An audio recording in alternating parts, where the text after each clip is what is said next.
Hey there, folks. Welcome to our cozy nook of tales and adventures. Today, like every episode, we're unlocking the doors of imagination to explore new worlds, meet fascinating characters, and experience unique emotions. I promise to take you on an unforgettable journey through the power of words. So get comfy, grab your favorite drink, snuggle into that perfect spot, and get ready to lose yourself in a new story. Leave the outside world behind for a while and dive with me into the depths of storytelling. If you enjoy our content and want to support the channel, consider hitting the subscribe button and giving the video a thumbs up. Now, without further ado, let's dive into today's story. The golden leaves of the party tree fell like tears upon the verdant hills of Hobbiton, an unseasonable autumn in the heart of spring. Where once its mighty boughs had shimmered with light caught from distant stars, now they drooped toward the earth as if burdened by an ancient weariness no mortal eyes could fathom.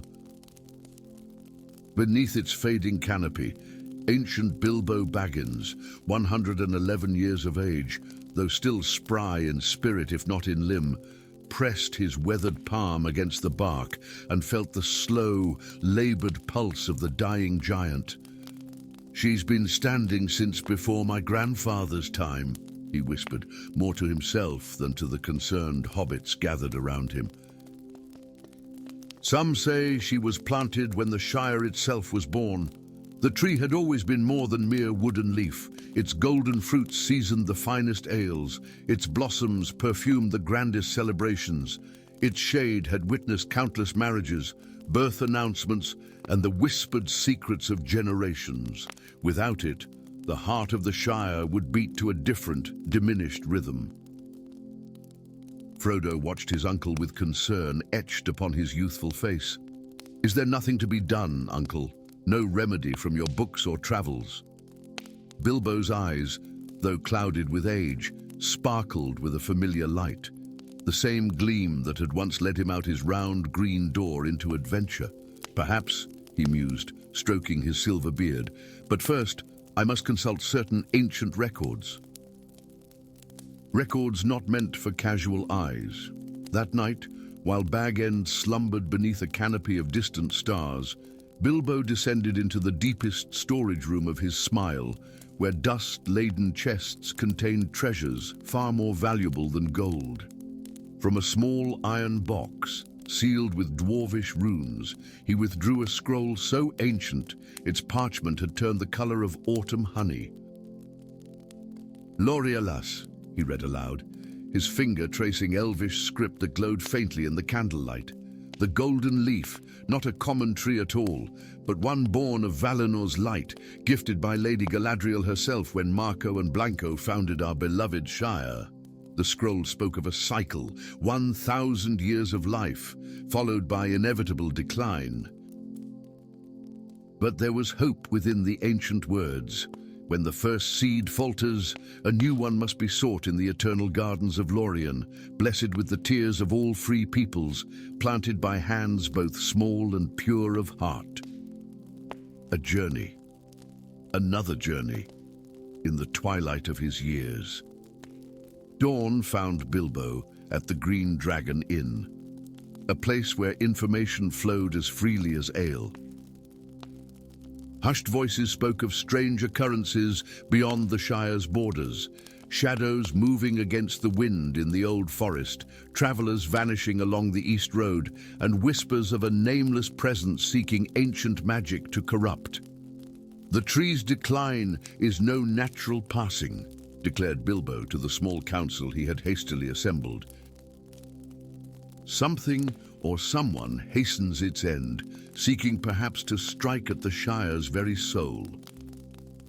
Within a fortnight, an unlikely company departed from Bag End, elderly Bilbo, his quill and courage bow, and Aramund, a proud messenger of Gondor, whose rigid bearing concealed a heart shattered by loss.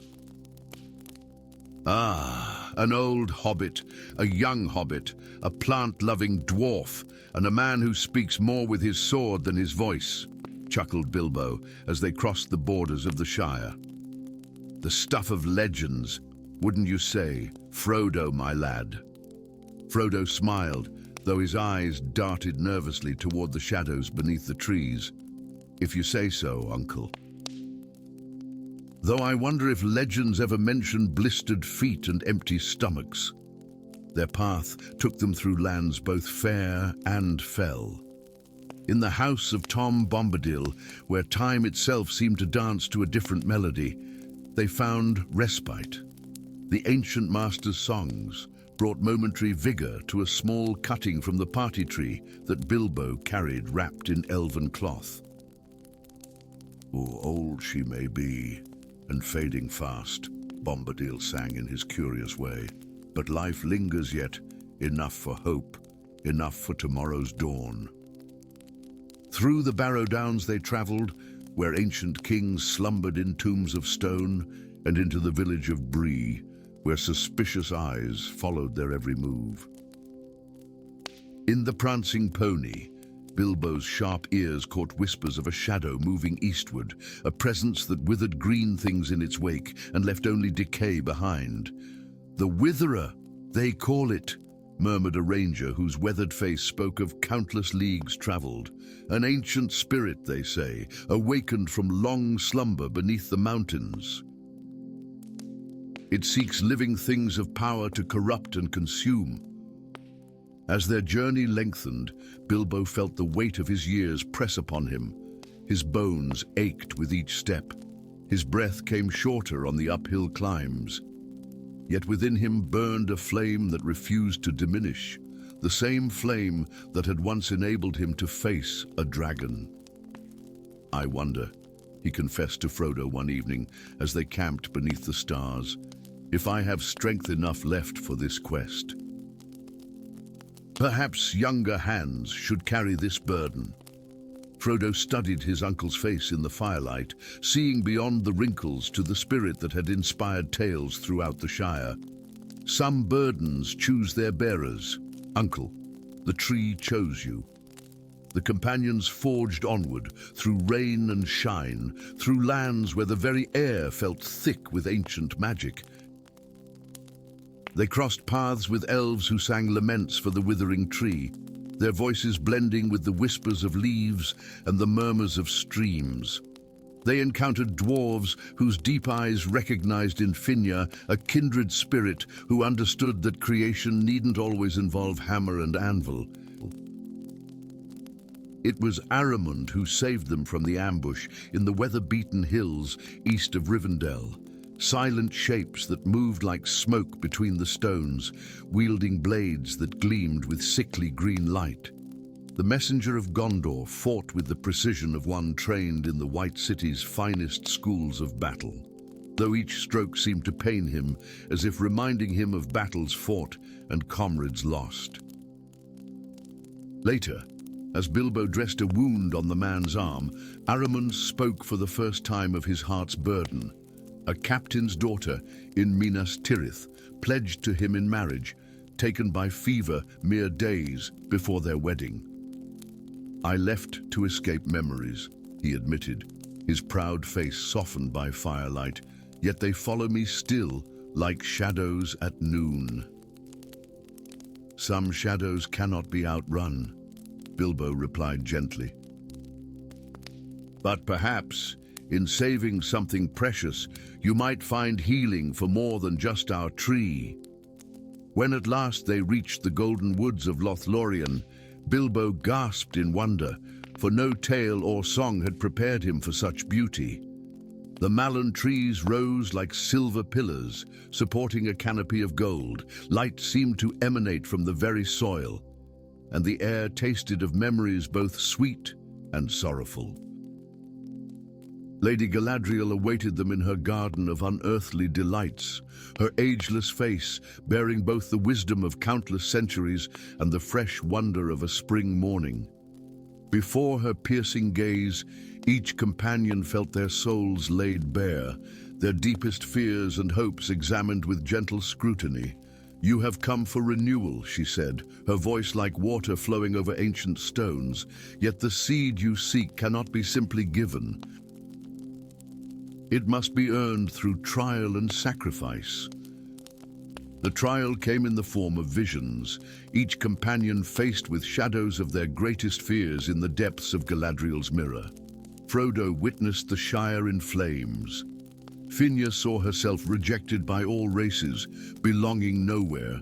Aramund relived his beloved's death, powerless to prevent it.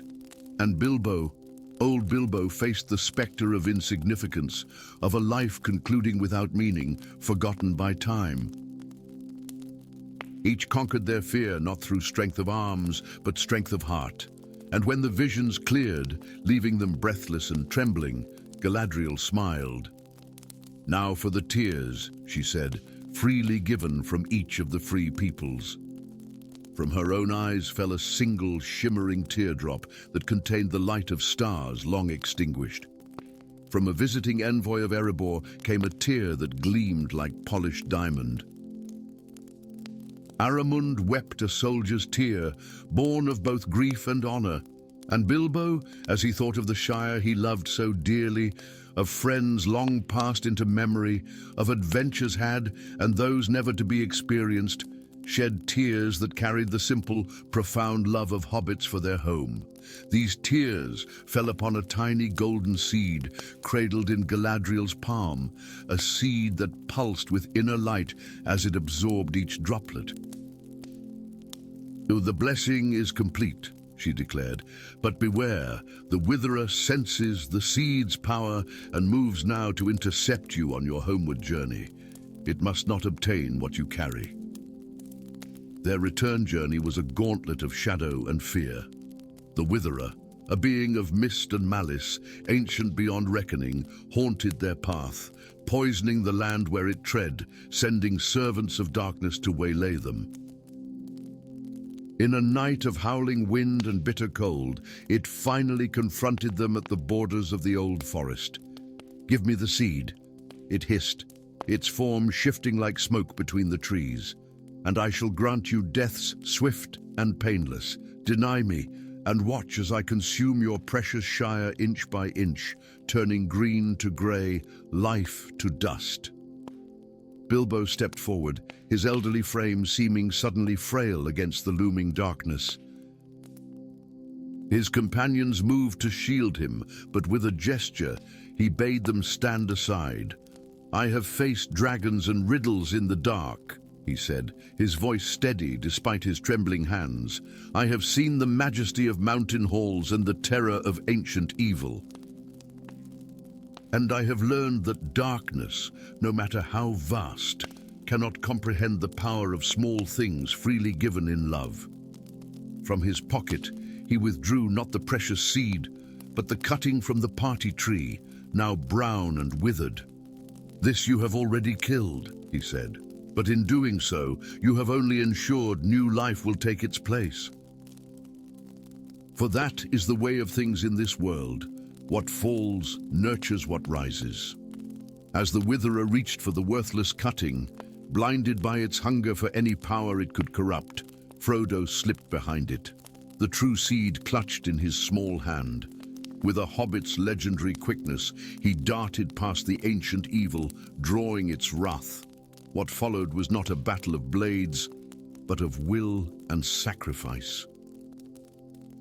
As the witherer pursued Frodo, Finja called upon her knowledge of growing things to awaken the slumbering spirits of the old forest. Aramund, bearing the torch of Gondor's pride, created a circle of flame that the shadow dared not cross. And Bilbo, clever Bilbo, recited words of power learned in Rivendell, binding the creature temporarily with ancient elvish enchantments. When dawn broke, the witherer had retreated, though not defeated.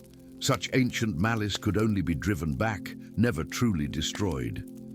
But the seed was safe, and the companions, though weary beyond words, continued their journey homeward. Spring had given way to summer when they finally returned to Hobbiton, where once the party tree had stood. Now only a stump remained, its passing mourned by all the Shire.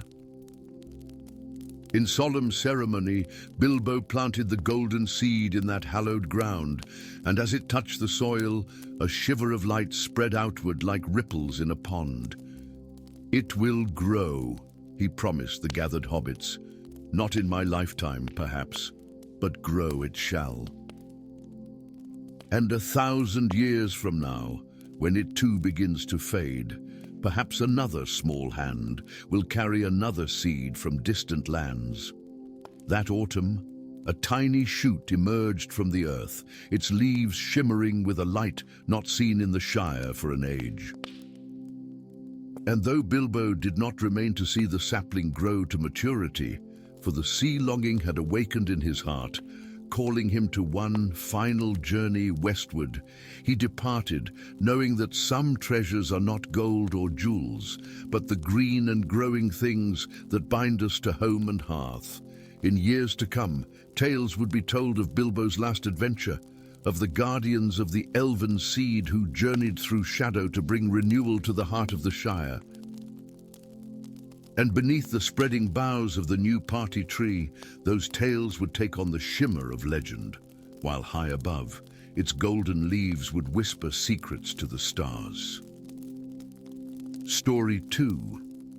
The silver mist crept through the hills of Hobbiton like ghostly fingers, silent as a whisper, cold as forgotten dreams. It came not with the thunderous declaration of a storm, but with the subtle insistence of twilight seeping beneath doorways and through window cracks, touching sleeping minds with tendrils of forgetfulness. Winter had descended upon the Shire, a winter unlike any in living memory, bringing not just snow and ice, but something far more insidious. Bilbo Baggins stood at the round window of Bag End, his breath creating small clouds on the glass as he watched the mist swirl and dance across his beloved garden. At 111 years of age, he had grown accustomed to the occasional lapse in memory, a misplaced handkerchief, a forgotten appointment, the name of a distant cousin temporarily slipping his mind. But what transpired in the Shire these days was something altogether different, something that caused the old hair on the back of his neck to stand on end. "It's not right, Frodo, my lad," he murmured, though his nephew had departed hours ago to investigate why the Gamgees had failed to recognize their own mill. Not natural at all. The previous evening, Old Noakes had walked into the Green Dragon and greeted Bilbo as a stranger, despite having shared ale with him every Thursday for 60 years. This morning, young Marigold Cotton had wandered the market square, unable to recall the way to her own home. Most disturbing of all, the ancient Yule songs that had echoed through the Shire for generations now faltered on the lips of even the most steadfast hobbit elders, the verses crumbling like autumn leaves. Yet Bilbo remembered. Not everything, certainly. Age had claimed its due, but far more than his neighbors. While others gazed at familiar landmarks with growing bewilderment, Bilbo still recognized the paths and stories of his homeland. It was as if something protected him, some invisible shield against the memory-stealing mist. "The ring," he whispered to himself, fingers instinctively tracing where it once had rested in his waistcoat pocket. Or perhaps Rivendell's magic lingers still. His years among the elves had changed him, as had his encounter with a dragon and his possession of a certain magical object, now safely passed to Frodo. These experiences had marked him, set him apart from his kin in ways both seen and unseen. When Frodo returned, his face was pale against the darkness of early evening. "It's spreading, Uncle. The Brandybucks no longer remember the crossing of the river by Marco and Blanco, the very founding of the Shire, forgotten." His voice broke. And Rosie Cotton looked at Sam as if he were a stranger. "He's devastated," Bilbo nodded grimly, then turned toward his study. "Then we have no time to lose. Help me search my journals." Through the night they worked, poring over Bilbo's meticulous records of his adventures, his translations of Elvish texts, his collection of ancient maps. Outside, the mist thickened, and occasionally they heard the confused calls of hobbits wandering in the darkness, unable to find their way home. Near dawn, Frodo's weary eyes caught a pattern in one of Bilbo's oldest books, a collection of Elvish songs transcribed during his long stay in Rivendell. "Uncle, look at this. Every seventh line, the first letter is marked with silver ink." Together, they traced the hidden message concealed by Elrond's scribes. "Beware the Mistweaver, gatherer of forgotten things, builder of realms between realms." And here," Bilbo exclaimed, pulling another tome from the shelf, "a reference to the Veil of Remembrance, a boundary between our world and the Dreamlands, said to be thinnest where old magic once flourished. The Three-Farthing Stone, the ancient meeting place, standing since before hobbits settled the Shire, its origins lost even to the eldest elves." They arrived at midday, though the sky remained as grey as twilight, the mist now so thick that they could scarcely see 10 paces ahead. The stone rose from the ground like a sentinel, its weathered surface covered in runes so ancient that time had all but erased them. "We're not alone," Frodo whispered, nodding toward a tall figure approaching through the haze. "Gandalf!" Bilbo cried, recognizing the pointed hat and staff. Never have I been so glad to see that crooked nose of yours."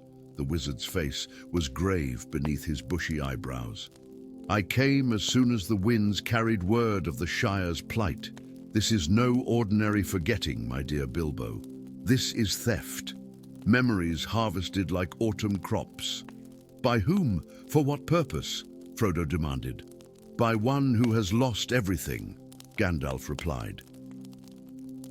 "An ancient spirit, once counted among the fairest of the Eldar, now reduced to shadows and longing. The legends name her Luthien, the Mist Weaver." As Gandalf spoke, the air around the Three-Farthing Stone began to shimmer, the mist coalescing into patterns that resembled delicate lace. A voice, neither male nor female, neither young nor old, whispered around them like leaves rustling in a forgotten forest. Memories fade like morning dew, but I collect and preserve them. Is that not mercy?" "Show yourself," Bilbo called, his elderly voice carrying surprising strength. The mist parted, revealing a figure of heartbreaking beauty and terrible sadness. She appeared as an elf maiden wreathed in silver, her form translucent as morning mist, her eyes pools of ancient sorrow. Around her neck hung a crystal vial that pulsed with swirling light, captured memories dancing like fireflies in twilight. "I am the keeper of what would otherwise be lost," she said, her voice the sound of distant bells. "What dies in your world lives eternally in mine." "You steal what is not yours," Gandalf replied sternly. "You take the very essence of these people without consent." "They lose these precious things regardless," she countered. "Age claims them, death erases them. I preserve them in amber perfection." Bilbo stepped forward, leaning on his walking stick. "Show us, then, show us this kingdom you build with stolen dreams."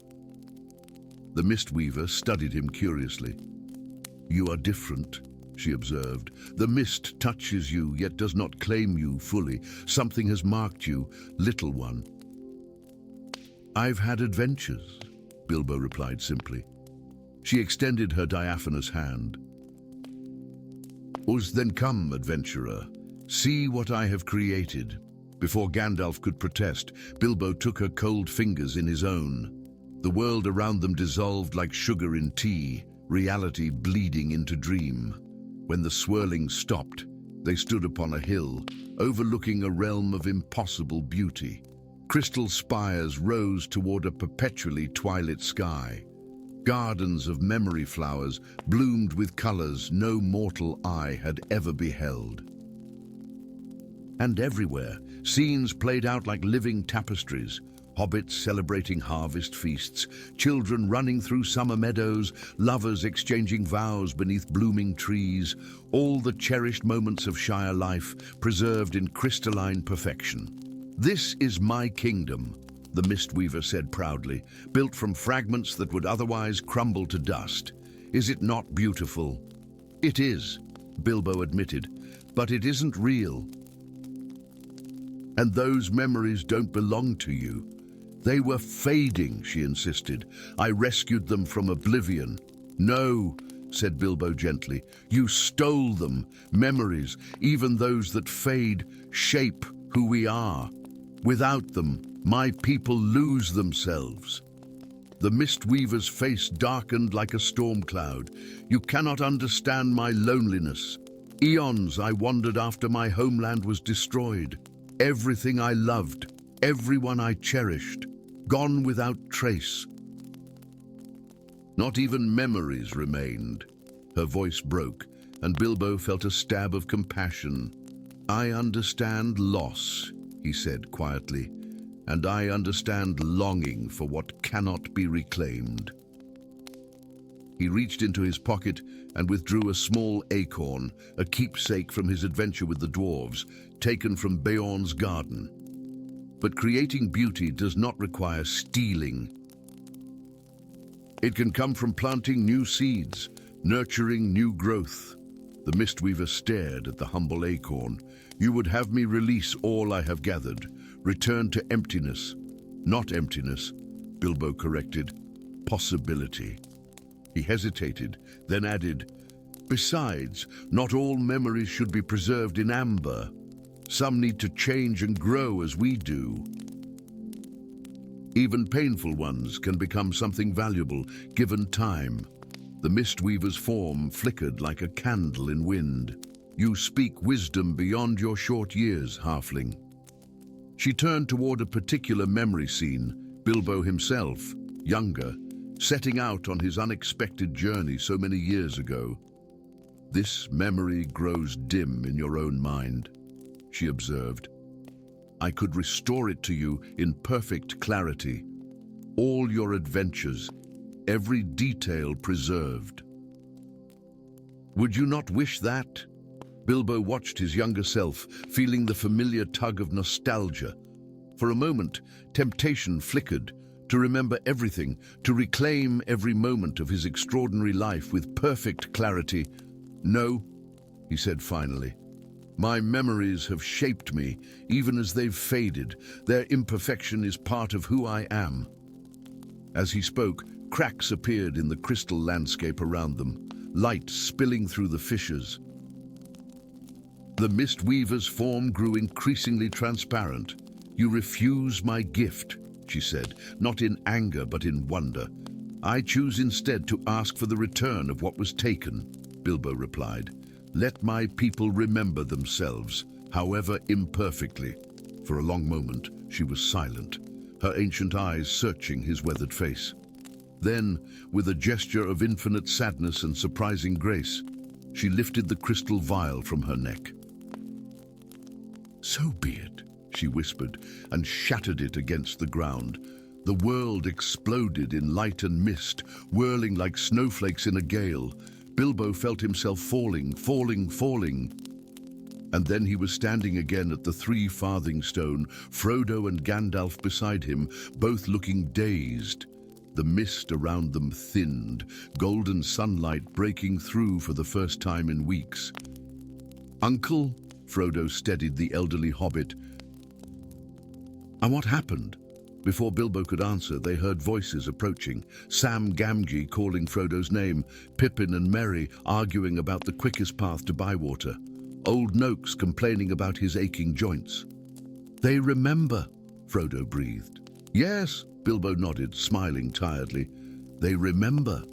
Later, as they walked home through the clearing day, Gandalf studied his old friend curiously. "And what did you see in her realm, Bilbo Baggins?" Bilbo was quiet for several steps before answering, "Beauty built on sorrow, a monument to things lost." He glanced toward the distant horizon, where a single star had appeared in the darkening sky. "And I saw that sometimes letting go is the only way to truly keep something precious." That evening, as lamps were lit across Hobbiton and hobbits gathered to piece together their fragmented recollections, Bilbo sat by his fire and opened a blank journal.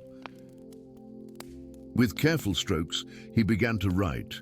In a hole in the ground, there lived a hobbit. Some stories, after all, deserve to be remembered, not in crystal perfection, but in the living, changing way of tales told and retold, each telling slightly different, each listening making it anew.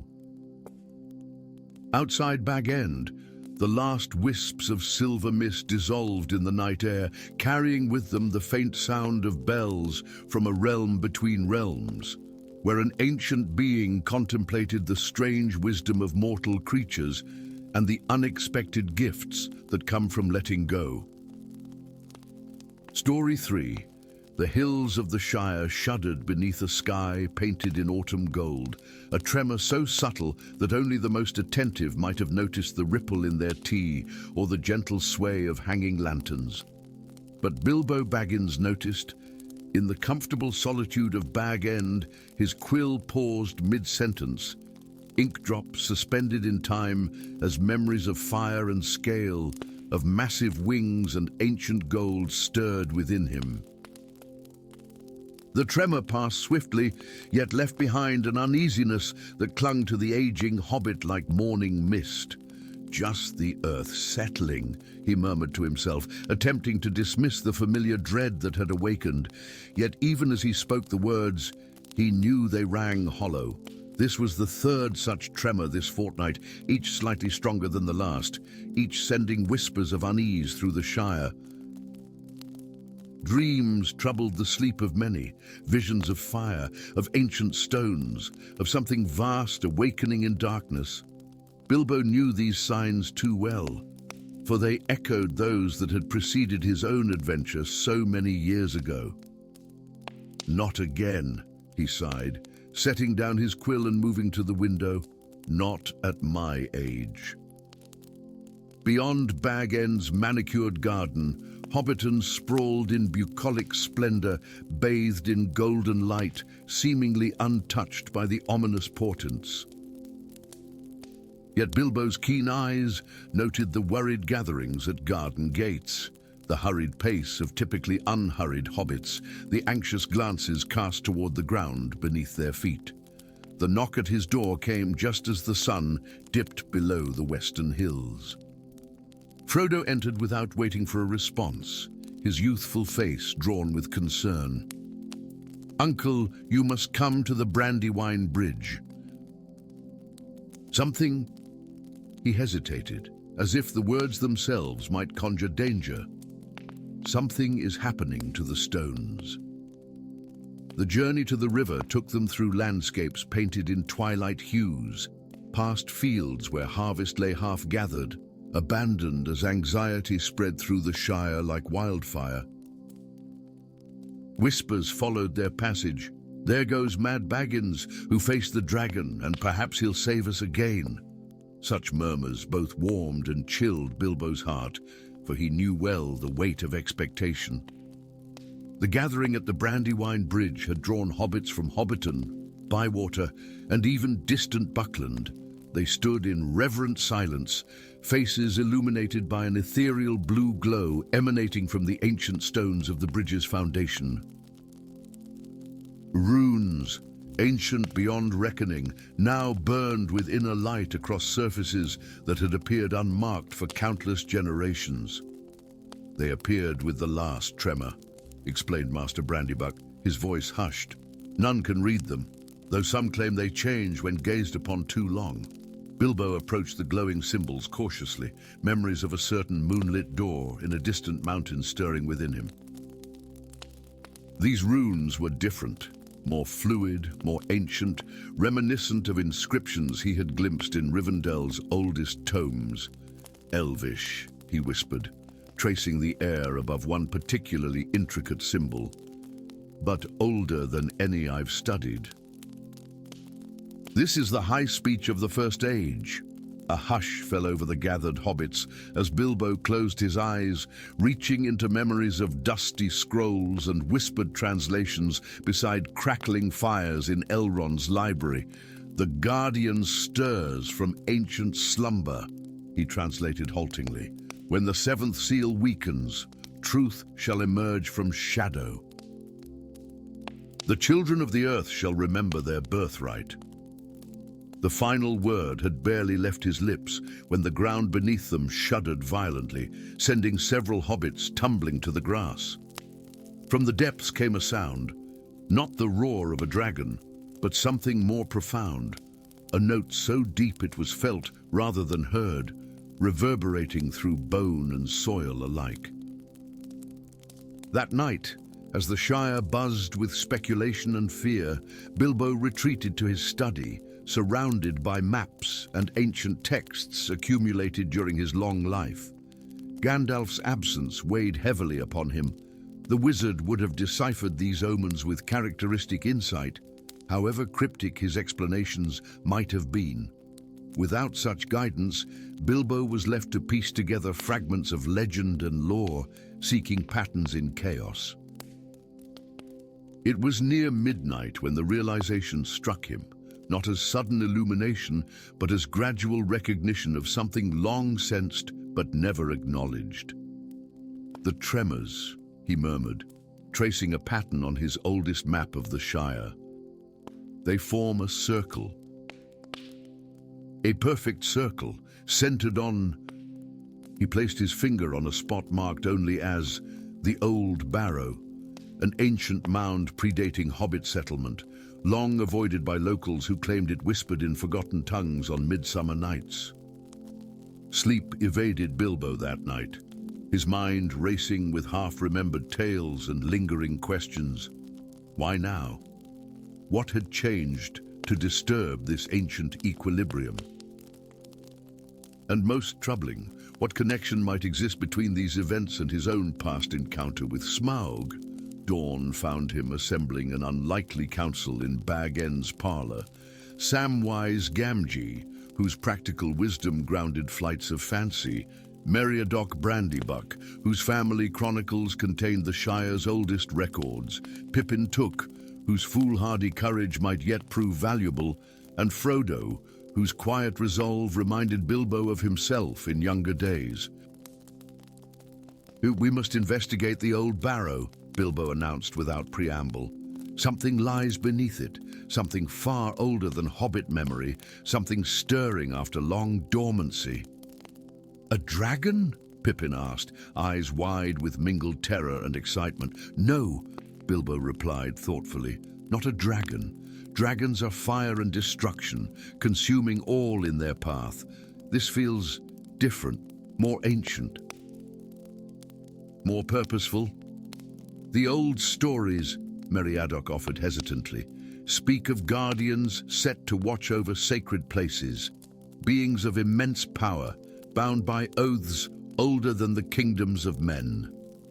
By midday, their small company had expanded to include representatives from each of the Shire's 4 farthings, each bearing tokens of their regions: herbs from the north, river stones from the east, earth from the south, and woven grass from the west.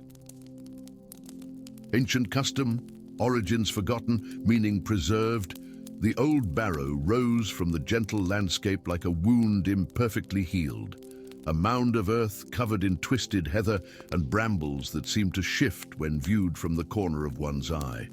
No birds sang in its vicinity, no insects buzzed through the still air surrounding it. "I've avoided this place all my life," Sam admitted, clutching his garden trowel like a talisman. "Folks say it hungers." "Perhaps it does," Bilbo replied, approaching the mound with cautious reverence. "Perhaps all ancient things hunger for remembrance." The entrance revealed itself not through search, but through surrender.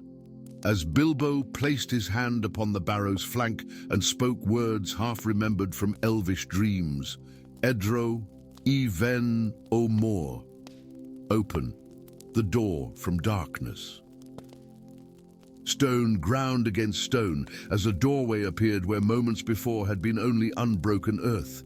Beyond lay darkness, not the empty darkness of absence, but the pregnant darkness of hidden wonders. Cool air rushed outward, carrying scents of time's passage and something else, something green and growing despite the absence of light. "Stay close," Bilbo cautioned, lighting a lantern with hands steadier than they had any right to be. "And remember, we come seeking understanding, not treasure." The passage descended in a gentle spiral, walls adorned with carvings that shifted between elvish elegance and dwarven geometry, as if the very stone could not decide its nature. Deeper they traveled, until the surface world became a distant memory, until time itself seemed to lose meaning in the rhythmic procession of steps and breaths. They emerged into a chamber vast beyond reason, its boundaries lost in shadow despite their combined lantern light.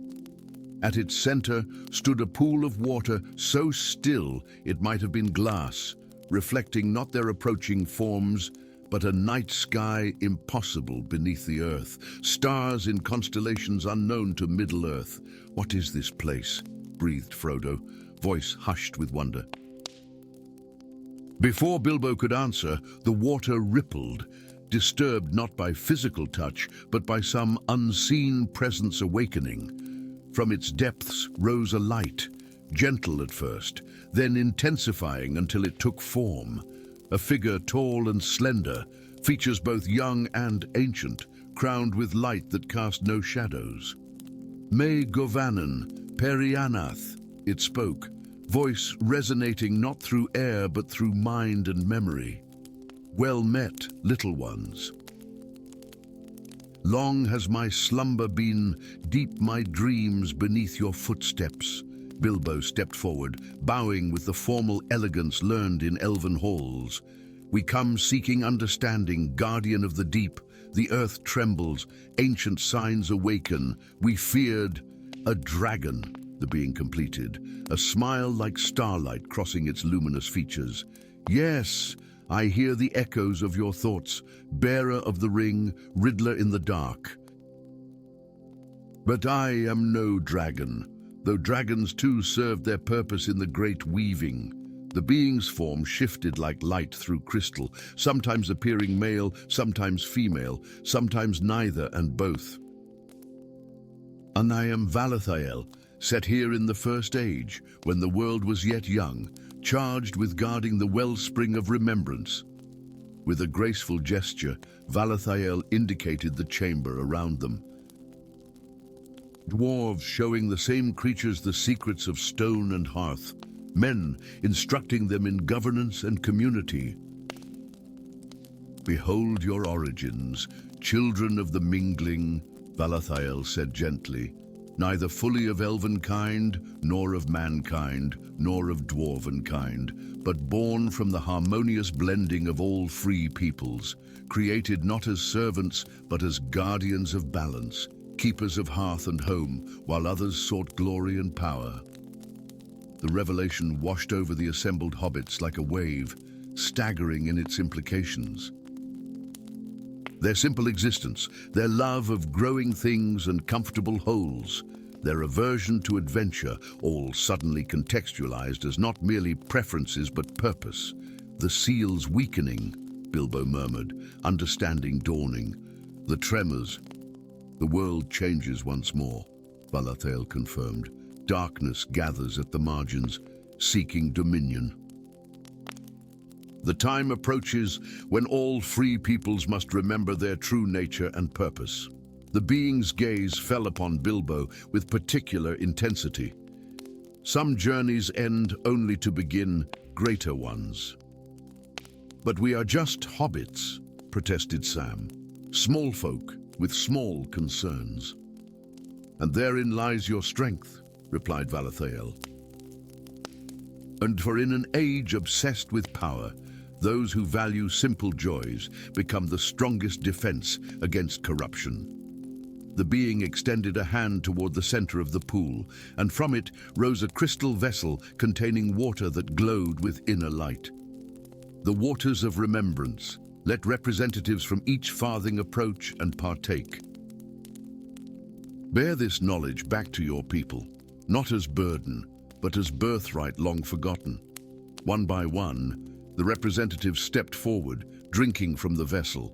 As each partook, the chamber resonated with a note of perfect harmony, building toward a chord of profound beauty.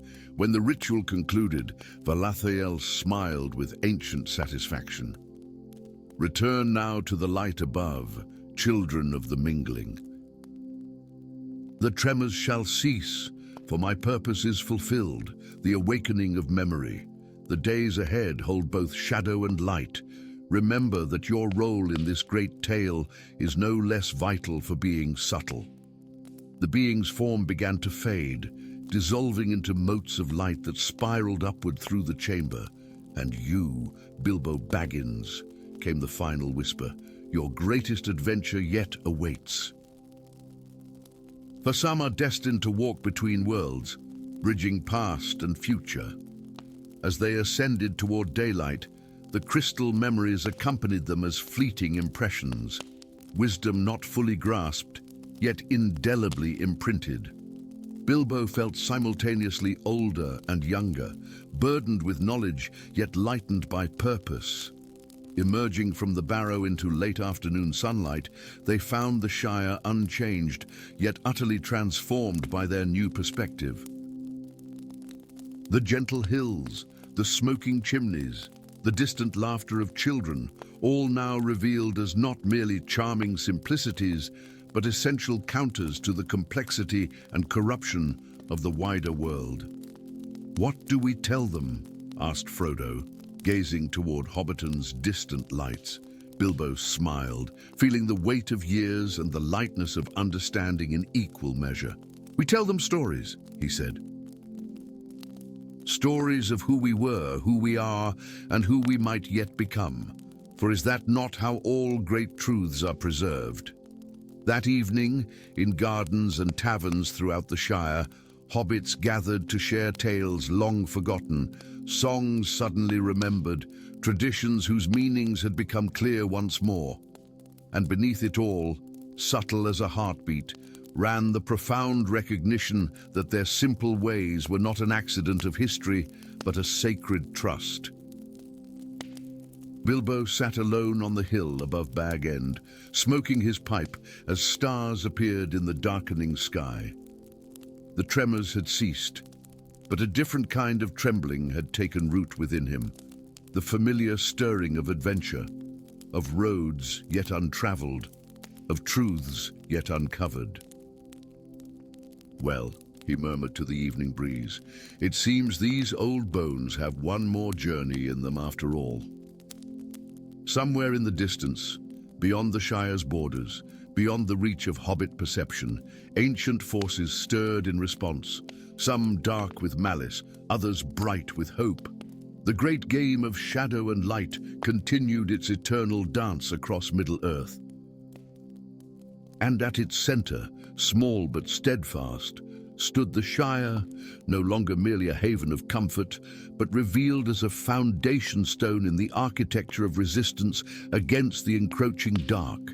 Its guardians not warriors with shining swords, but simple folk with steadfast hearts, keepers of a flame more enduring than any dragon's fire. Story 4.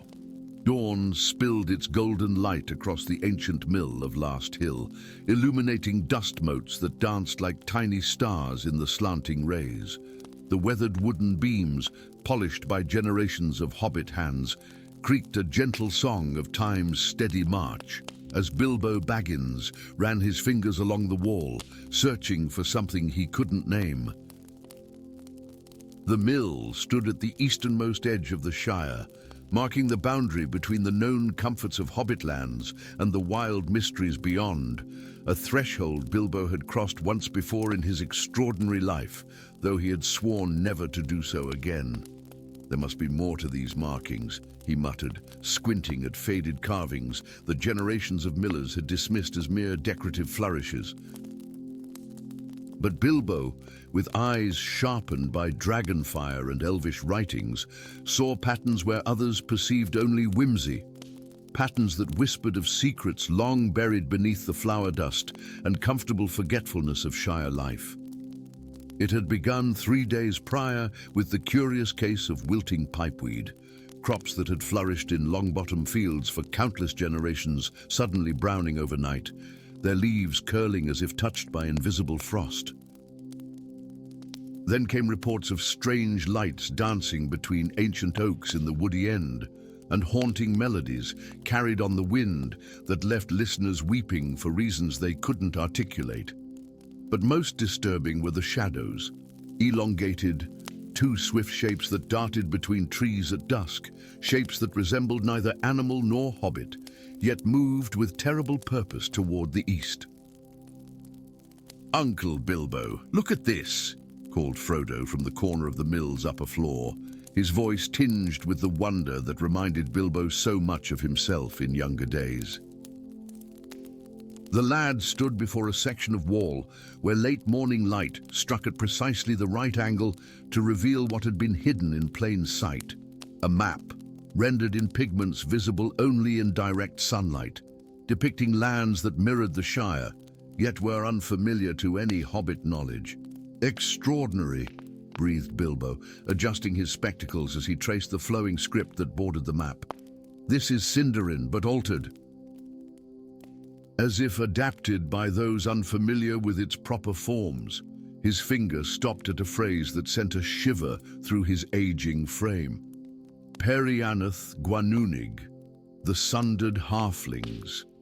The map revealed waterways that matched no known rivers, settlements with names that echoed familiar Shire places yet bore subtle differences, and at its center, a perfect circle marked with a word that made Bilbo's breath catch: Tam Gwanunig, the Chamber of Sundering. "What does it mean, Uncle?" Frodo asked, his blue eyes bright with curiosity that masked a deeper apprehension. Before Bilbo could answer, the mill door burst open below, admitting Sam Gamgee, his round face flushed with exertion and worry. "Mr. Bilbo, sir, you'd best come quick. There's something wrong with the Brandywine. It's turning brackish near Bucklebury Ferry, and the fish are all swimming in circles, like they're trying to spell out words." As they hurried toward the river, the unseasonable chill that had gripped the Shire for days deepened. Trees that should have been lush with summer greenery stood half barren, their remaining leaves trembling without wind.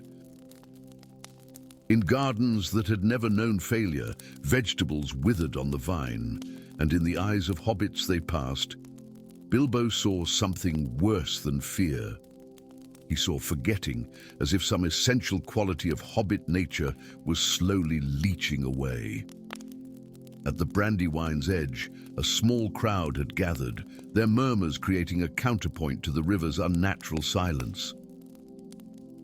For the Brandywine, always musical in its flow, now moved with deliberate heaviness, its surface oily with a sheen that caught light in prismatic patterns.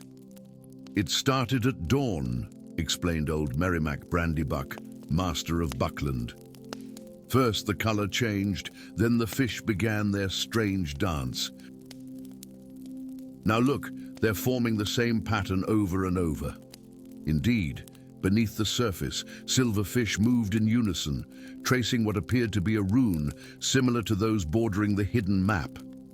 As Bilbo watched, the pattern shimmered and transformed into a hobbit-like face, contorted in silent plea. That night, gathered around the fire in Baggins' study, Bilbo unfolded the copied map on his desk, while Frodo, Sam, Merry and Pippin looked on with expressions ranging from excitement to dread. "I've translated the border inscriptions," Bilbo explained, his quill tapping against a sheet covered in his precise handwriting. "They tell of a time before our histories begin, when the hobbits first entered these lands from the east. According to this, we were not initially one people, but two kindred branches of the same root. The western branch settled what would become the Shire under the leadership of Marco and Blanco. And the eastern branch? Prompted Merry. They continued beyond the Brandywine, into forests now forgotten, led by brothers named Marco and Blanco as well, twins of our founders, it seems. They established a realm called Eastfarthing that mirrored our own in many ways. But that's not in any of our histories, protested Pippin. Surely we'd remember an entire kingdom of our own kin just beyond our borders. Bilbo's eyes grew distant, focusing on memories of ancient texts glimpsed in Rivendell's libraries. Unless we were meant to forget, the inscription speaks of a Gwanunachad, a sundering ritual. A deliberate separation enforced by powerful magic, using artifacts called the scepters of foundation. He traced a central path on the map leading to the Chamber of Sundering. The border explains that every 1,000 years, the ritual must be renewed, or the worlds begin to bleed together once more. By my calculation, it has been precisely 1,000 years since the last renewal, and now the barrier fails, whispered Frodo, understanding dawning in his eyes. The withering crops, the changed river, and the shadows moving eastward, added Bilbo grimly. Creatures drawn to the weakening boundary between our sundered halves. Sam, who had been unusually quiet, finally spoke. Begging your pardon, mister. Bilbo, but if this map is right, there's a whole kingdom of hobbits out there who've been separated from us by magic. Don't you think they might be wondering about us too? What if they're suffering worse than we are? Bilbo smiled at the gardener's insight. An excellent point, Sam. The map indicates the Chamber of Sundering lies 3 days' journey east of the Brandywine, where the ritual must be performed with both scepters, one from each realm, to either reinforce the separati. His adventuring spirit rekindled despite his advanced years. Frodo, whose quiet determination masked innate courage, Sam, whose practical wisdom would ground their journey, and Merry and Pippin. With them traveled a figure they had encountered at the edge of the old forest, a tall, weathered man who called himself Strider, claiming to be a ranger who patrolled the wild lands beyond the Shire's borders. His grave eyes suggested knowledge of their quest that he did not fully share. The boundary thins more quickly than you realize, he told them as they made camp that first night beyond Hobbit lands. Man, I've spent my life walking these borders, keeping watch over perils your people were meant to forget. But even I did not understand the true nature of what I guarded until 3 nights passed, when I dreamed of 2 realms sundered and 2 brothers mourning across an impossible divide. The forest deepened around them as they journeyed eastward, following the map's fading lines. Ancient trees closed ranks overhead, their branches weaving canopies that filtered sunlight into ghostly beams, illuminating underbrush untouched by mortal feet for centuries. Glowing fungi spiraled up gnarled trunks, casting blue-green light that lingered in the air like suspended raindrops. On the second night, they were visited by what Strider called the Boundary Walkers, ethereal figures, neither fully present nor absent, shimmering between states of existence. Their eyes held recognition when they gazed upon the hobbits, and their mouths moved in words that could almost but not quite be understood. They exist in both realms simultaneously, explained Strider as the apparition circled their camp. Souls caught in the sundering ritual, eternally patrolling the division they help maintain. Bilbo, watching the phantoms with more curiosity than fear, noticed they congregated most densely around an ancient oak whose massive trunk bore spiral patterns matching those on the map. The first marker, he declared, placing his hand upon the rough bark. Beneath his palm, the wood warmed and the spirals briefly glowed with silver light. As if in response, a tremor ran through the forest floor. Distant thunder rolled from cloudless skies, and for one breath-stopping moment, the very air seemed to become translucent, revealing shadowy impressions of another landscape superimposed upon their own. A mirror realm where different stars shone through unfamiliar constellations. "The boundaries grow thinner still," murmured Strider. "We must reach the chamber before the worlds merge chaotically." On the third day, the forest opened unexpectedly into a perfect circular clearing where stood ruins of elegance that belied their apparent age. Graceful arches and pillars, reminiscent of elvish design yet scaled for smaller inhabitants. At the clearing's center gaped a circular opening leading below ground, steps spiraling into darkness that somehow emanated a sense of expectation, as if the very stones had been waiting for their arrival. As they descended, crystals embedded in the walls began to glow with soft light, revealing corridors carved with scenes of hobbit history unknown to Bilbo's extensive knowledge. Great migrations, meetings with beings of power and light, rituals beneath stone circles, beneath strange stars. The Chamber of Sundering itself took Bilbo's breath away. A perfect dome whose ceiling mimicked the night sky, constellations shifting slowly in patterns that matched no known heavens. At its center stood a circular dais, divided precisely in half by a line of opalescent crystal. On the western half rested a small pedestal clearly designed to hold a scepter-like object. The eastern half's pedestal stood empty. "And the western scepter should be here," Bilbo observed, anxiety creeping into his voice. "Without both scepters, the ritual cannot be performed in either direction." "Looking for this, kinsman?" came a voice from the chamber's eastern entrance. They turned to behold a sight at once familiar and utterly foreign, a party of hobbits, yet hobbits unlike any in the Shire. Their clothing was richly embroidered with symbols matching those in the chamber, their bearing more formal, almost regal, their eyes reflecting wisdom and wariness in equal measure.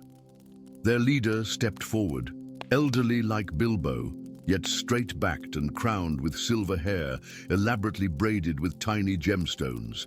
In his hands, he held not one, but two scepters, slender rods of pale wood, topped with crystals that pulsed with inner light. "I am Bilbo Goldworthy, keeper of remembrance for East Farthing," he announced, his accent musical yet recognizable. "And you, I believe, are my counterpart from the sundered western realm." As the two elderly hobbits regarded each other across the chamber, mirror images separated by 1,000 years of divergent history, the air between them shimmered with potential. The boundary between worlds had thinned to transparency, offering a choice that would reshape the destiny of both hobbit realms. "We have heard the calling of the sundered ones for generations," explained Bilbo. "But only now has the veil thinned enough for crossing. Our lands wither as yours do. The separation that once protected now slowly destroys both realms." He extended one scepter toward Bilbo. "If the Founder's ritual can either renew the sundering for another millennium or heal the ancient wound, rejoining what should never have been divided." Bilbo stepped forward, his hand hovering above the offered scepter, feeling the weight of decision upon him. "Why were we separated?" he asked. "What purpose did this sundering serve?" Bilbo's eyes clouded with ancient sorrow. "Protection, or so our ancestors believed. When darkness first stirred in the distant east, our founders feared it would consume all hobbit kind unless we divided our light, hiding half beyond the reach of shadow's grasp. One realm would remember the old ways, keeping ancient knowledge alive. One would forget, living in innocent bliss, untouched by the wider world's perils." Yet I have seen that wider world, replied Bilbo, thinking of mountains and dragons, of rings and riddles in the dark. And while its dangers are real, so too are its wonders. Neither isolation nor ignorance truly protects, they merely delay the inevitable confrontation with truth. With sudden clarity, he grasped the scepter. Our strength lies not in division, but in wholeness. Two halves of the same people, each preserving what the other has lost. As both elderly hobbits stepped onto the dais, scepters raised, the chamber hummed with awakening power. Light spiraled around them, connecting constellation to constellation, past to present, separation to unification. Through the crystal boundary line ran a crack, not of destruction, but of healing, like a wound finally allowed to close. Together, whispered Bilbo and Bilbon in unison, touching the scepters to the line that had divided their peoples for a millennium. Light exploded outward, racing along ancient pathways, dissolving boundaries, awakening memories in minds that had been enchanted to forget. Above ground, the forest shimmered as two realities merged, not chaotically, but with the harmony of puzzle pieces finally rejoining. When Bilbo and his companions emerged from the chamber, they beheld a transformed landscape. The forest had become a blend of wild beauty and cultivated elegance, while in the distance rose the spires of a hobbit city unlike any in the Shire, yet undeniably hobbit in its essence. The East Farthing, breathed Frodo in wonder. No! Corrected Bilbo, watching as hobbits from both realms approached each other with tentative wonder, recognition dawning in their eyes. Simply the Shire whole once more, as it was always meant to be. As Western simplicity began its dance with Eastern sophistication, as divided families discovered their lost branches, as ancient knowledge flowed once more between sundered halves of the same whole, Bilbo smiled. Some adventures changed a hobbit, others changed the very world around them. The most important ones, he now understood, did both simultaneously. The reunification would not be without challenges. 1,000 years of separate development had created differences that would require patience and understanding to bridge. But as he watched Frodo and his friends already forming bonds with their eastern counterparts, Bilbo knew that the hobbits, all hobbits, were finally on the path toward becoming truly whole. And in wholeness, they would face whatever darkness the future might bring, not in hiding or in sundering, but together, as they should have been all along. Story 5. The night sky above the Shire wept a single luminous tear, a streak of silver-blue radiance that descended from the heavens with terrible grace. Where it struck the earth in the quiet meadows beyond Hobbiton, ancient trees bowed as if in reverence, and the very air shimmered with whispers of power long forgotten by mortal minds. The earth remembered, though. It always remembers what falls from the celestial realm. Bilbo Baggins, woken from slumber by a light that penetrated even his tightly drawn curtains, stood at the round window of Bag End in his nightshirt, watching as the glow in the distant meadows pulsed like a heartbeat. 111 years had etched lines of experience upon his face, yet his eyes remained sharp, kindled by memories of adventures that most hobbits considered peculiar at best and dangerously disruptive at worst. "Not again," he murmured, recognizing the familiar stirring in his chest that pulled toward the unknown that had once led him out his round green door into a world of dragons and dwarven gold, of elven wisdom and dark enchantment. Surely I'm too old for another adventure. Yet by dawn, his walking stick was in hand, a pack of essential provisions strapped to his back. Some calls cannot be ignored, especially by those who have answered them before. The meadow where the star tear had fallen lay transformed. Grass that yesterday had been summer gold now shimmered with crystalline frost despite the warm morning air. At the depression's center lay a fragment no larger than a hobbit's palm, a shard that seemed composed of solidified light, pulsing with a rhythm that matched the beating of one's heart when gazing upon it. "The light of Eärendil," Bilbo whispered, recognition flowering from seeds planted long ago in Rivendell's libraries. "A fragment of the Silmaril that guides the evening star." As he reached toward it, a voice cut through the morning stillness, melodic, ancient, carrying the weight of forests that had witnessed the turning of many ages. "But touch it not with bare flesh, ring-bearer." Bilbo turned to find an elf maiden standing at the meadow's edge, her silver hair cascading like moonlight over robes of midnight blue. Unlike the ethereal grace he had come to associate with the fair folk, her posture spoke of urgency, of barely contained alarm. "Aranel Luiniel," she introduced herself with the barest inclination of her head. "And I am a guardian of Lothlorien's borders, and a messenger of the Lady Galadriel. That which has fallen is not meant for casual handling." From within her robes, she produced a small box carved of silvery wood and lined with cloth of deepest blue. "The fragment must be contained, for its power calls to those who would use it for ill purpose." Even as she spoke, a shadow passed overhead, not a cloud, but the silhouette of something vast and winged, circling high above. Bilbo felt a chill that had nothing to do with the crystalline frost beneath his feet. "The servants of the shadow already seek it," Aranel confirmed his unspoken fear. "The star fragment holds power to restore the ancient alliances between the free peoples of Middle-earth, or, in darker hands, to sever those bonds forever." The elf maiden's gaze held Bilbo's, measuring the weight of years and experience that had shaped him. The lady foresaw this moment, though even her wisdom could not discern its outcome.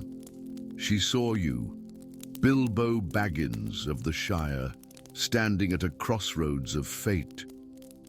A ghost of a smile touched her lips. "It seems retirement does not suit those whom destiny has marked." Bilbo sighed, the familiar weight of responsibility settling upon shoulders that had carried burdens far heavier than any hobbit should bear. With careful movements, he removed his handkerchief, embroidered with elvish patterns gifted by Elrond himself, and used it to lift the fragment, placing it within the wooden box. "And I suppose I am to be its guardian then?" he asked, already knowing the answer. "Until it can be returned to the sky from whence it fell," Aranel confirmed. "A ritual that can only be performed at the Mirrormere beneath Moria, where the stars are reflected even in daylight. A journey, another journey, in the twilight of his years, through lands grown darker since his last adventure." The thought should have filled him with dread, yet Bilbo felt a flicker of the old excitement ignite within his chest. "I shall need companions," he mused. "They approach already," Aranel replied, gesturing toward Hobbiton.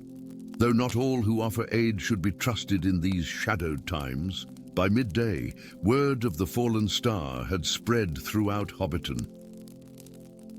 Curious hobbits gathered at the borders of the transformed meadow, kept at bay by some instinctive caution rather than any physical barrier. Frodo arrived, concern etched upon his youthful features, Sam Gamgee loyally in tow. "Uncle, what's happened?" Frodo asked, eyeing the elf maiden with a mixture of awe and apprehension. Before Bilbo could answer, the ground trembled beneath their feet. From the earth erupted a figure of startling appearance, a dwarf, but unlike any Bilbo had encountered in his travels. This one's beard was adorned with crystals that caught the light in prismatic bursts, and the axe strapped to his back bore runes that shifted like living things across its surface. "Thorin Ironfinder," the dwarf announced without preamble, executing a bow so precise it seemed almost militant. "Exiled geomancer of the Iron Hills, at your service." his dark eyes fixed upon the box in Bilbo's hands with unsettling intensity. I felt its falling from 50 leagues distant. The stones themselves sang of its descent. He lowered his voice, casting a suspicious glance at Aranel. It must not return to elven hands alone. Too long have they hoarded the light of the heavens. Aranel's posture stiffened, though her voice remained melodious. May and too deeply have dwarves delved, awakening that which should remain in shadow. Their tension crackled in the air like heat lightning, a microcosm of the ancient mistrust between their races. Bilbo, who had seen the best and worst of both peoples, stepped between them with the peculiar authority that sometimes comes to those small of stature but great of heart. The fragment goes to the Mirrormere, he declared, with representatives of all free peoples to witness its return. That is the only way to ensure the renewal of alliances rather than their further fracturing. As if summoned by his words, a figure emerged from the tree line, a man clad in travel-worn garments of muted green and brown, his face obscured by a hood despite the day's warmth. A wise assessment, the stranger said, pushing back his hood to reveal features that might once have been handsome before grief carved its indelible marks upon them. I am Arandir, Ranger of the North, or I was, before shadows claimed my company 2 moons past, leaving me sole survivor of an ambush I still do not fully comprehend. His grey eyes held the haunted look of one who had witnessed horrors beyond telling. The attackers spoke of a falling star, of power that would herald a new age. I tracked rumors northward, seeking to understand what claimed my brothers in arms. With the arrival of each new figure, Bilbo felt invisible threads of fate tightening around them all, weaving them into a tapestry of purpose none could have anticipated at dawn's breaking. The box in his hands seemed to grow heavier with each passing moment, its contents pulsing in time with some cosmic rhythm only it could hear. That night, an unlikely council gathered in Baggins' comfortable parlor, a hobbit who had once burgled a dragon's lair, his nephew with eyes too old for his young face, a gardener whose practical wisdom often cut through complexity, an elf maiden bearing the wisdom of ages, a dwarf seeking redemption through service, and a man haunted by griefs both personal and prophetic. Maps spread across Bilbo's writing desk, marking a path eastward through increasingly hostile territories. Reports from the borders spoke of dark shapes moving against the wind, of ancient barrows opening to release long-imprisoned spirits, of waters turning bitter in streams that had flowed sweet since the world's fashioning.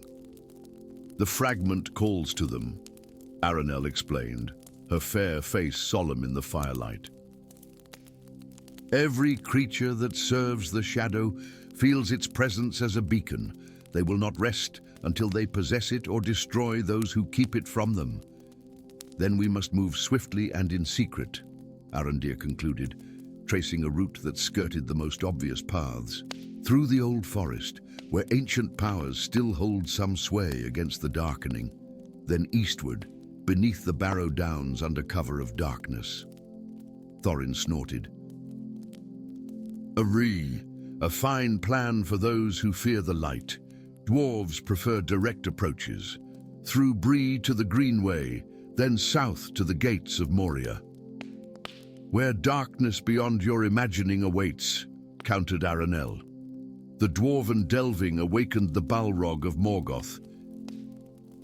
None enter those halls and emerge unchanged if they emerge at all. As the debate intensified, Bilbo sat quietly, the box containing the fragment warm against his chest where he had secured it in an inner pocket. Strange visions flickered at the edges of his awareness, glimpses of possible futures branching like lightning across storm clouds.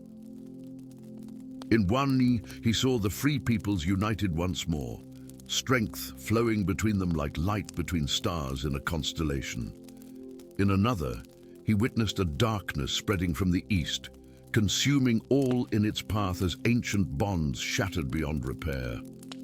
The choice of paths, he realized, was more than a matter of geography.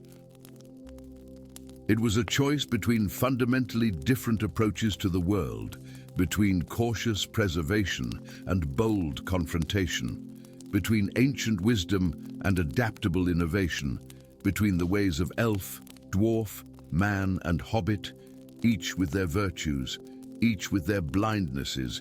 "We shall take the hidden path through the old forest," Bilbo announced, interrupting the increasingly heated exchange, "but not merely to hide. There dwells Tom Bombadil, oldest and fatherless, whose wisdom predates even the elves. His counsel we shall seek before turning eastward." He turned to the dwarf, acknowledging his concerns. "And yes, Thorin Ironfinder, we shall pass near enough to the mountains that your kin may send representatives to join our company. For this task belongs to all free peoples or to none." Finally, his gaze met Arondir's haunted eyes. "Dwee, your knowledge of the wild lands shall guide us between these points, for neither elf nor dwarf has walked those paths as recently as the rangers." As each member of the newly formed company recognized the wisdom in his words, Bilbo felt the weight of years lift slightly from his shoulders. One final adventure stretched before him, perhaps the most important of all, for it concerned not treasure to be won, or dragons to be slain, but the very bonds that held Middle-earth's disparate peoples together against the gathering dark. "Rest tonight," he advised them all, "for tomorrow we begin a journey whose end none can foresee. We carry with us a fragment of starlight, yes, but more importantly, we carry hope for a world where the light of understanding might once again shine between realms too long estranged." Outside Baggins' windows, shadows moved against the wind, circling like hungry predators testing for weakness. Within, the fragment pulsed with ancient light, its rhythm matching the heartbeats of those who would become its guardians. And somewhere far to the east, darker powers stirred in response, ancient eyes opening to gaze westward with malevolent purpose. The fate of alliances long sundered hung balanced on the edge of a hobbit's choice, a hobbit who had once been changed by an unexpected journey, and who now prepared to change the very course of Middle-earth with one final adventure. Dawn would bring the first steps on a path winding between shadow and light, between despair and hope, between division and unity. And Bilbo Baggins, most unlikely of heroes, would walk that path carrying a fragment of the heavens themselves. Small hands bearing the weight of stars, guided by a heart that had learned the true measure of courage in the face of overwhelming darkness. Story 6. The silver ring arrived on the morning of the Starlight Festival, wrapped in shimmering velvet that seemed to capture the essence of moonbeams. Hobbit stood in the doorway of his modest burrow beneath the ancient oak of Greenhollow, turning the peculiar gift in his weathered fingers. Sunlight danced across its unblemished surface, revealing intricate runes that shifted and changed before his eyes, as if alive with ancient magic. Attached to the parcel was a parchment sealed with wax bearing the mark of a star, encircled by 7 flames. A sigil not seen in the lands of the West for 100 years, not since the fall of Mornoth, the Shadow Lord. "You are summoned to the gathering of light," the letter proclaimed in elegant, flowing script. "When the 7th moon rises above the lonely mountain, the chosen shall assemble. Bearer of the silver ring, guardian of the sealed dawn, your presence is commanded." Against the fiery horizon, the jagged silhouette of the lonely mountain loomed like a sentinel of forgotten ages. It was at least a fortnight's journey from Greenhollow, through lands that grew increasingly wild and untamed, the farther one ventured from the safety of the Vale. Hobbit had never traveled beyond the Wood of Whispers that marked the eastern boundary of his people's territory. The thought of such a journey kindled both fear and fascination in his heart. That night, dreams of shadow and flame haunted Hobbit's sleep. Visions of a colossal tower of obsidian rising from a sea of darkness, and at its pinnacle, 7 stars falling from the heavens, each extinguished as it touched the tower's crown. He awoke with the taste of ash in his mouth and the certainty that the ring now adorning his finger was far more than a simple ornament. The Council of Elders convened beneath the ancient boughs of the contemplation tree, their faces grave with concern as Hobbit presented the ring and its accompanying invitation. "This is troubling indeed," murmured Elmira the sage, oldest among them. Her eyes, clouded with cataracts yet somehow seeing far beyond the physical realm, narrowed as she studied the silver band. The 7 seals were never meant to be reunited. The victory against Mornoth was not what the scrolls of history proclaim. "What do you mean?" Hobbit asked, his voice barely a whisper in the sacred grove.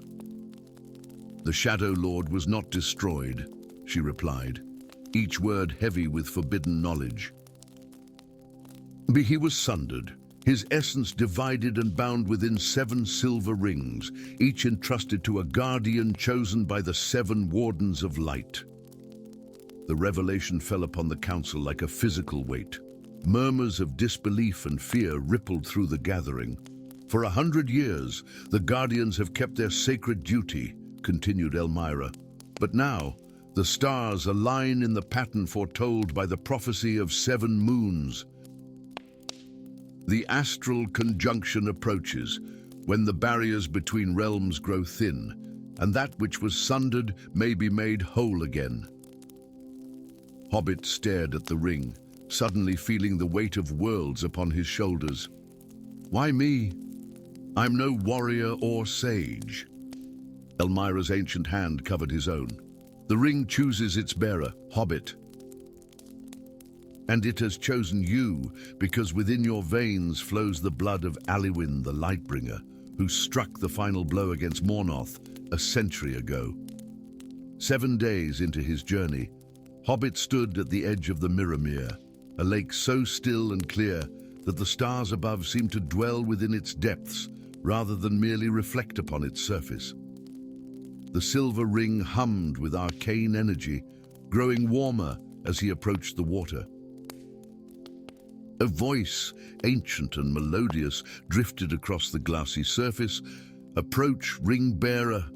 From the mists emerged a figure of ethereal beauty, Liraniel, guardian of the Mirrormere and keeper of forgotten memories. Her silver-white hair cascaded like a waterfall down to her feet, and her eyes contained galaxies of wisdom. "The path you walk is perilous," she said, her voice rippling across the water. "One the Shadow's servants seek the rings, drawn by their master's awakening consciousness. Already, the wraithlings stir in the deep places of the world." "What must I do?" Hobbit asked, his former life of quiet simplicity in Greenhollow now feeling like a distant dream. "You must traverse the 7 kingdoms and gather the light of each realm within your ring," she replied. "Only when all 7 essences are united can you face what awaits at the summit of the lonely mountain." From the folds of her gossamer robe, Liraniel produced a crystal vial containing a luminous silver liquid. "The tears of starlight, the first essence. When darkness seems absolute, a single drop will illuminate the truth hidden by shadow." As Hobbit accepted the vial, the ring absorbed its radiance, one of the 7 runes etched into its band glowing with newfound brilliance. "Beware the whisper wind pass," Liraniel warned as she began to fade back into the mist. "The shadowlings hunt there, drawn to the scent of ancient magic. Remember, even in the deepest darkness, you are never truly alone." The Whisperwind Pass lived up to its ominous reputation, Jagged peaks clawed at the sky like the teeth of a primordial beast, while the wind howled through narrow chasms, carrying whispers that spoke directly to one's deepest fears. Hobbit pulled his cloak tighter around his small frame, the silver ring now pulsing with a steady rhythm like a second heartbeat. He sensed them before he saw them, shapeless forms of living darkness, slithering across the rocks with predatory grace. The shadowlings, fragments of Mornoth's consciousness given form, drawn to the ring like moths to flame. "Bearer," they hissed in unison, their voices like the rasping of dead leaves. "Surrender what is not yours to carry." Hobbit's hand instinctively closed around the hilt of Glimmer, the short sword gifted to him by the Council, a blade forged from meteoric iron and blessed by the light of 7 consecutive full moons. Though he had never wielded a weapon before his journey began, the sword felt like an extension of his arm, responding to his thoughts as much as his movements. "This burden was chosen for me," he replied, surprising himself with the steadiness of his voice, "and I choose to bear it." The shadowlings surged forward, their formless bodies coalescing into nightmarish approximations of beasts long extinct. Hobbit closed his eyes for a heartbeat, remembering Elmira's words, "The light we seek is often found within." The ring flared with sudden brilliance as Hobbit raised Glimmer high, silver light cascading from the blade like liquid moonlight. The shadowlings recoiled with shrieks of agony, their forms dissolving where the light touched them. Yet for every shadow banished, 2 more emerged from the surrounding darkness. Hobbit fought with unexpected skill, as if ancestral memories guided his movements, but exhaustion began to claim him as the relentless assault continued. In his moment of greatest peril, the ground beneath his feet trembled. A thunderous roar echoed through the pass as an enormous figure burst from the mountainside, Gromash, the last of the stone giants, his craggy body adorned with ancient runes of warding. "But stand behind me, ring-bearer," the giant rumbled, his voice like an avalanche. "The oath my ancestors swore to the Lightbringer remains unbroken." Together, they drove back the shadowlings, until the rising sun banished the last remnants of darkness. Hobbit collapsed against a boulder, every muscle in his body screaming in protest. "You fought well, little one," Gromash observed, kneeling to better address his diminutive companion. "But greater challenges await. The kingdom of Stoneheart lies 2 days' journey hence, where the second essence must be claimed." "You know of my quest?" Hobbit asked in surprise. The stone giant's expression was solemn. "All guardians of the old ways know of the prophecy. Some prepare for its fulfillment, others for its prevention." He extended a massive hand, upon which rested a small object wrapped in leaves. "The heartstone of my fallen brother, the second essence dwells within." As Hobbit accepted the gift, the second rune on his ring blazed to life. The journey continued across kingdoms both wondrous and terrible. In the floating gardens of Etheria, Hobbit obtained the breath of creation from Queen Nimue of the Sylphs. Among the eternal flames of Ignacia, he endured the trial of embers to receive the spark of undying light from the Phoenix Lords. Beneath the crushing depths of the abyssal trench, the merfolk bestowed upon him the tear of endless seas. In the windswept heights of the crystal spires, the Griffin elders gifted him the feather of celestial winds. With each essence claimed, another rune illuminated upon the silver ring, and Hobbit felt both strengthened and burdened by the power accumulating within the simple band. His body remained that of a small being from Greenhollow, but his spirit expanded beyond mortal constraints, touching realms of understanding once reserved for sages and mystics. The final essence awaited in the Nethervale, a realm neither of the living nor the dead, where the veil between worlds hung tattered and thin. Here dwelled the Keeper of Souls, last of the 7 wardens who had orchestrated Mornoth's defeat a century before. "You have come far, bearer," the Keeper said, his form constantly shifting between youth and ancienthood, substance and shadow. "But the hardest path lies ahead. To complete your ring's awakening, you must face what dwells within." Before Hobbit could question this cryptic statement, the Keeper pressed his spectral hand to the small one's forehead. Reality dissolved around them, reconstituting as a battlefield from 100 years past, the final confrontation with Mornoth. There stood Alywin the Lightbringer, Hobbit's ancestor, wielding a blade of pure radiance against the towering form of the Shadow Lord. But as Hobbit watched the legendary battle unfold, he saw what the histories had omitted. Alywin hadn't destroyed Mornoth. He had sacrificed himself to become the 7th vessel, containing the most dangerous fragment of the Shadow Lord's essence within his own bloodline.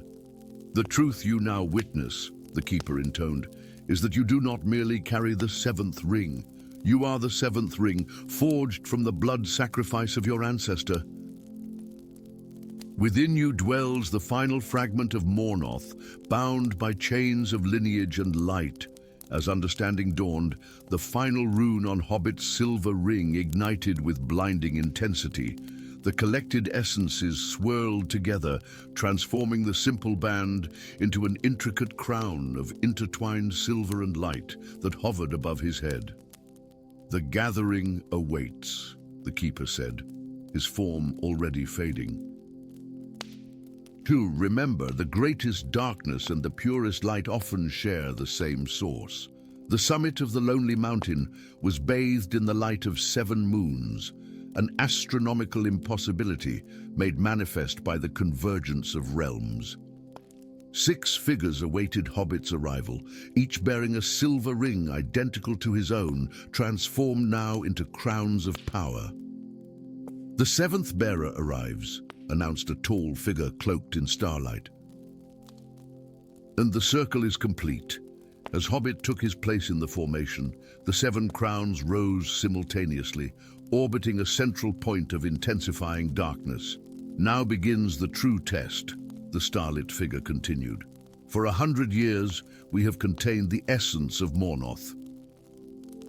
Tonight, as the astral conjunction reaches its zenith, we must decide whether to destroy him forever or restore what was broken."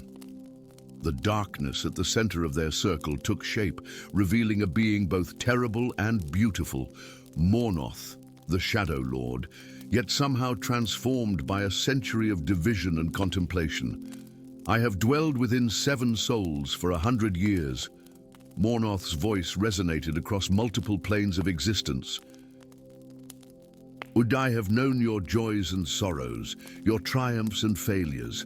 I have learned what my conquering self never could." The crown above Hobbit pulsed with conflicting energies, light and shadow engaged in an eternal dance. "The choice is yours, bearers," Mornoth said. "End me and risk unraveling the very fabric of reality, or restore me and accept the uncertainty of redemption." 6 pairs of eyes turned to Hobbit, the descendant of Alywin, the unexpected hero who had journeyed across 7 kingdoms to face this moment of cosmic significance. With newfound wisdom gleaned from his trials, Hobbit stepped forward, understanding at last why he, a simple being from Greenhollow, had been chosen for this momentous task. "Good neither destruction nor restoration," he declared, his voice carrying the authority of ancient bloodlines and newfound purpose, but transformation. The 7 crowns descended simultaneously, not upon their bearers' heads, but encircling Mornoth in a cage of silver and light. Within this divine geometry, shadow and radiance began to intermingle, neither dominating the other, but creating something entirely new: balance. As the 7 moons aligned perfectly overhead, a column of light and shadow erupted from the mountain's peak, ascending to the heavens and spreading across the firmament like the branches of a cosmic tree. In that moment of perfect harmony between opposing forces, Hobbit understood the true nature of heroism, not the destruction of darkness, but the wisdom to recognize its necessary place in the tapestry of existence.